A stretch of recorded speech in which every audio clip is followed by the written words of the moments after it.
para você saber aí a relação de sobrepeso ou então de obesidade, a gente faria o cálculo massa corporal, que é o seu peso sobre a altura ao quadrado. E aí qual é o resultado que a gente vai obter? Vai ser o seu IMC. O resultado disso se chama IMC.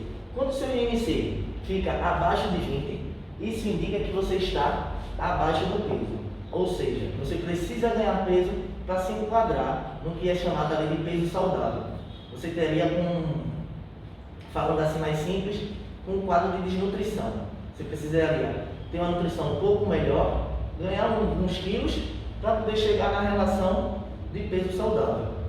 Quando o seu IMC bate entre 20 a 24,9, você tem o peso desejado, que é o peso considerado saudável. Seria o ideal. Lógico que isso é algo muito simples e tem algumas variações, mas dentro do geral, esse aqui seria considerado o ideal para todos. Entre 25 a 30, você estaria acima do peso. Esse acima do peso aqui, ó, é justamente o que a gente chama de sobrepeso.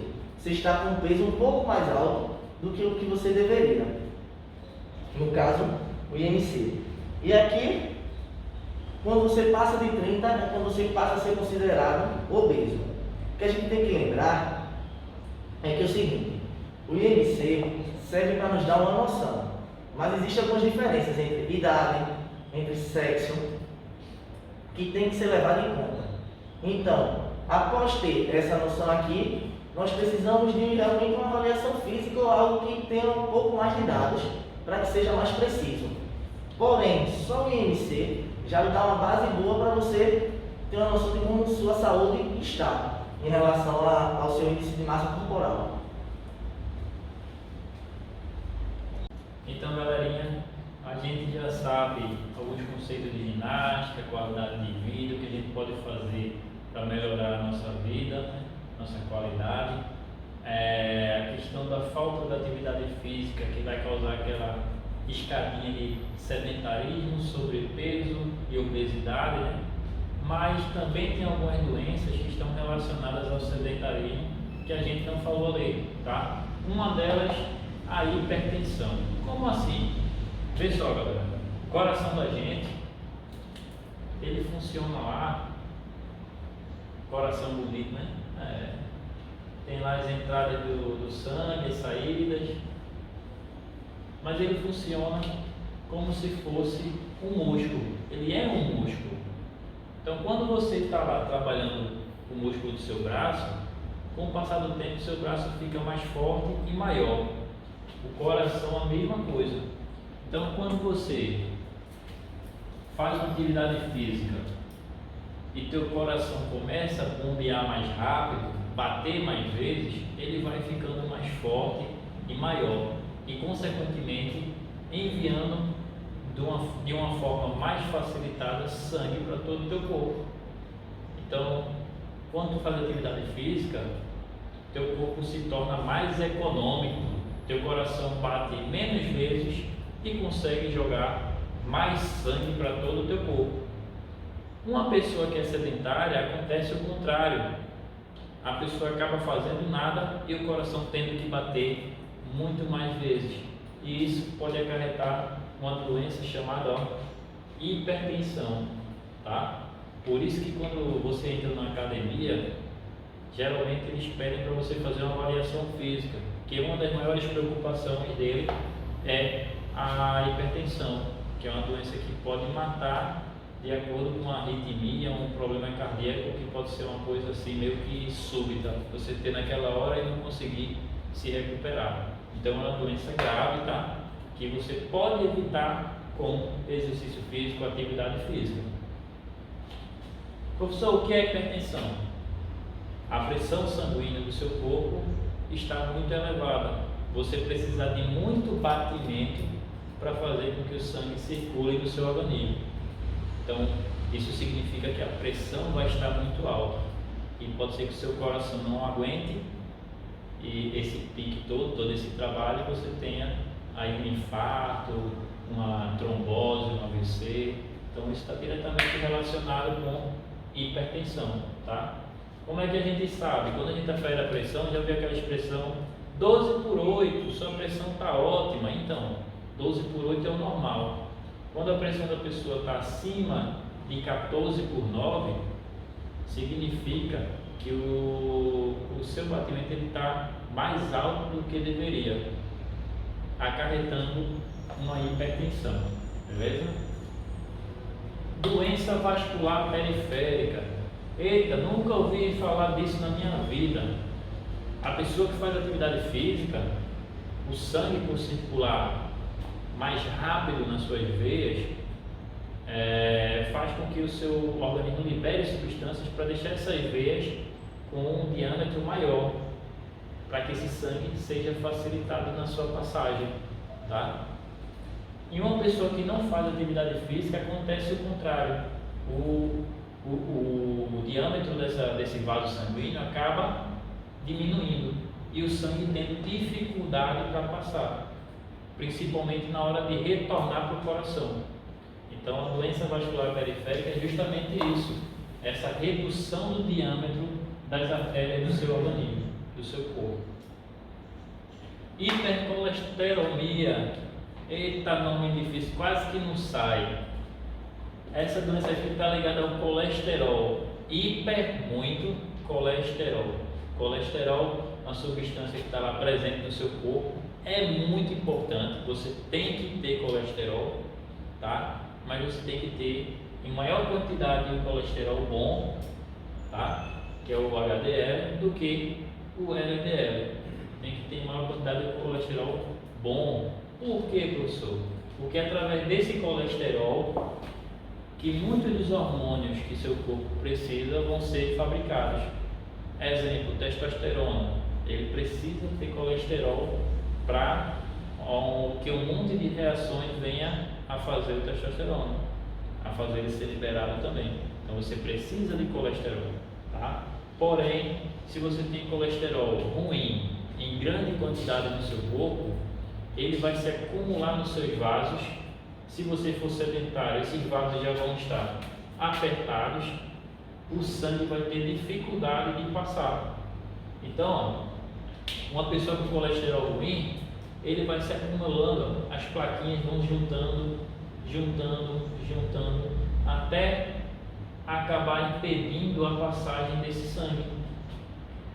E aí você pode ter uma artéria, uma veia entupida, acarretando um problema grave de circulação sanguínea, um infarto, uma trombose, algo desse tipo. Então, são doenças extremamente perigosas. Então, a gente tem que ter esse cuidado com a atividade física, justamente como um fator de prevenção disso aqui. Beleza, galera?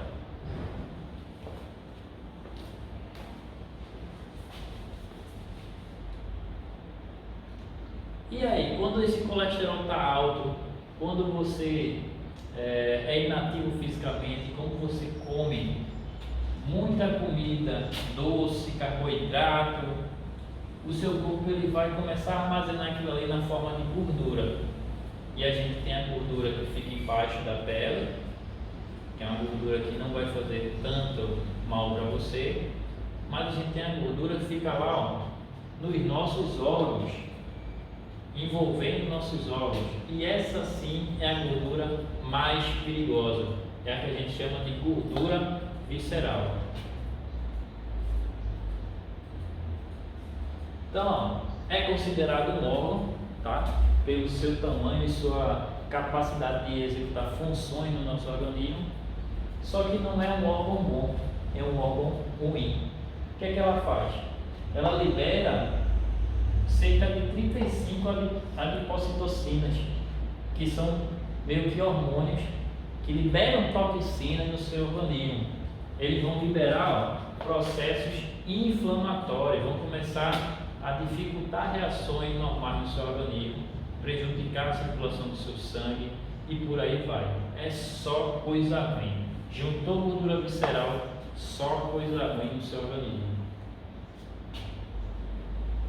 Como é que isso acontece? Então, você come em excesso carboidrato, alimentos, que não são tão saudáveis, e sua célula ela acaba meio que rejeitando a entrada desses carboidratos excedentes.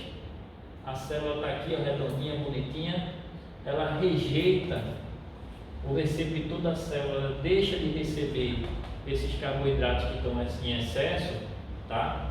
E por sua vez a insulina fica lá vagando também na corrente sanguínea, não faz a função dela, e toda essa glicose que não entra na célula, ela passa por uma via inflamatória chamada da malonyl-CoA, nomezinho estranho, né? Mas essa via aqui, ela faz com que aquela glicose toda lá que sobrou venha se transformar em gordura visceral, tá?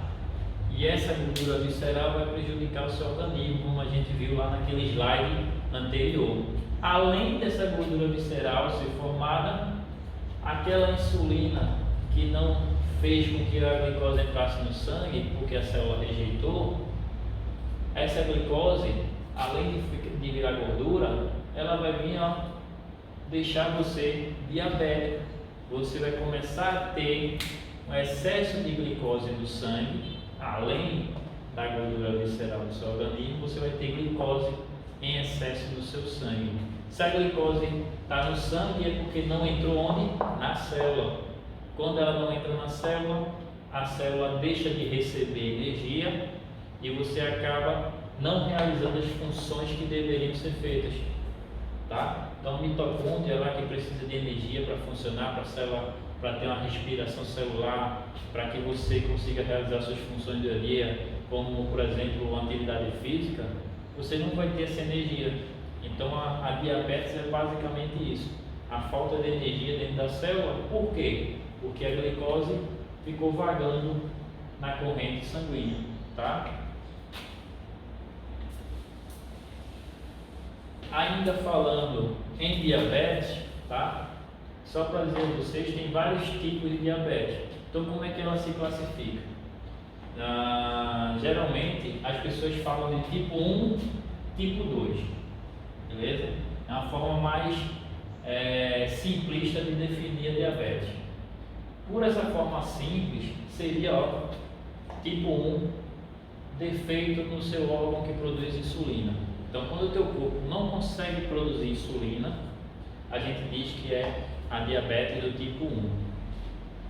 Já do tipo 2 é aquela diabetes que você adquire por um mau hábito de atividade física e de alimentação. Então, quando você come muito carboidrato e muito doce, você acaba ficando diabético, tá? Então, é aquela que você pode controlar, que você pode até se curar.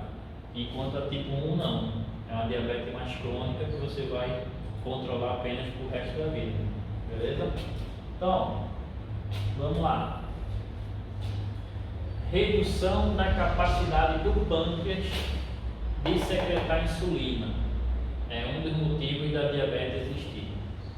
E o outro, a falta da entrada da glicose na célula em resposta à insulina. Então, muitas vezes a tua célula ela cansa de receber tanta glicose e acaba rejeitando a glicose.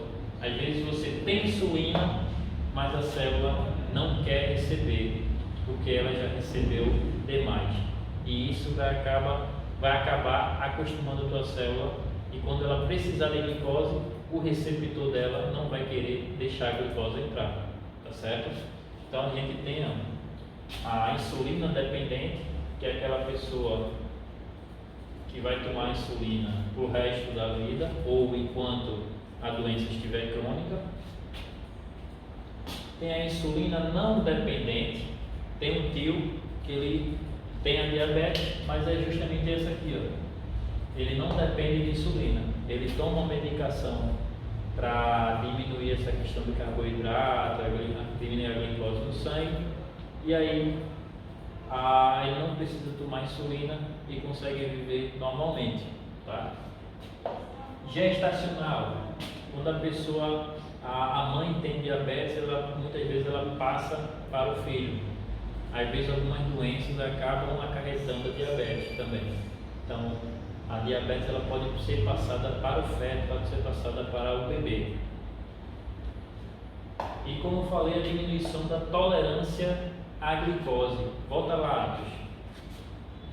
Então, está recebendo glicose demais no sangue, a célula cansa de receber e o receptor fica intolerante. Se ele não recebe insulina, a glicose não entra. É como se fosse um porteiro a insulina. Está aqui a porta, o porteiro e a glicose. Então, o porteiro tem que chegar na porta, avisar que vai entrar a glicose. É mais ou menos assim que funciona. Quando a célula fica intolerante à entrada da glicose, é como se o porteiro perdesse a chave da porta.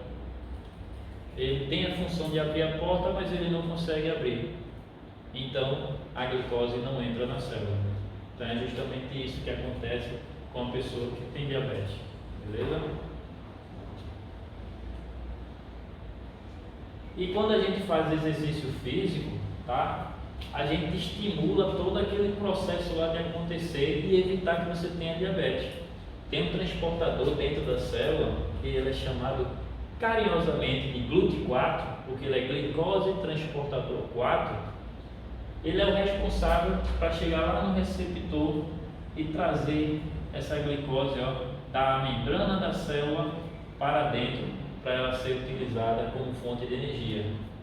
Quando você faz o exercício, esse rapaz aqui, que é o GLUT4, ele fica estimulado, ele vai lá funcionar mais vezes, facilitando o trabalho do receptor da insulina, facilitando o trabalho da insulina e facilitando a entrada da glicose na célula. Então o exercício ele faz essa reação acontecer de uma maneira melhorada, certo? Quando você não faz exercício, esse transportador ele fica até um pouco preguiçoso e estimula até aquela diabetes tipo 2 que a gente já comentou. Então é isso aí, galera.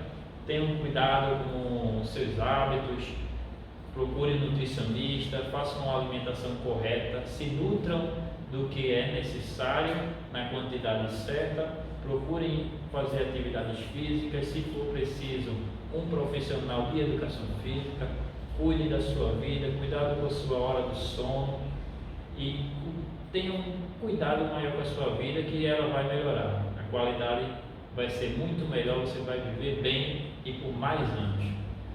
Tamo junto. Semana que vem a gente já vai procurar fazer outro tema da educação física, certo, galera? Essa revisãozinha nossa aí. Acabou os caras.